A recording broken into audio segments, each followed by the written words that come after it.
లో young tiger range గురించి పెద్దగా చెప్పాల్సిన పని లేదు.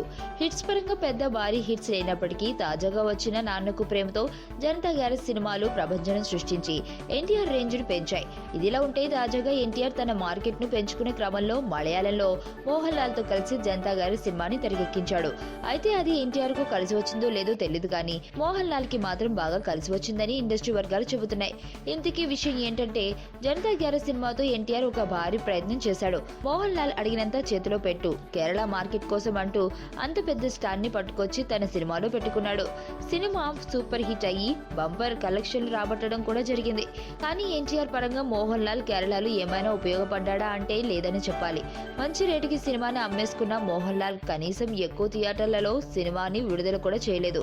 ఒక్క మాటలో చెప్పాలి అంటే ఎన్టీఆర్ కి మోహన్ లాల్ చేసిన బెనిఫిట్ మచ్చుకైనా లేదు.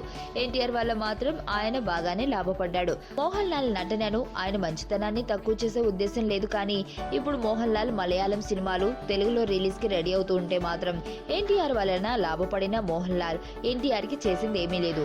ఇక అదే క్రమంలో ఎన్టీఆర్ రాంగ్ స్టెప్ వేశాడు అన్న టాక్ సైతం బలంగా వినిపిస్తోంది.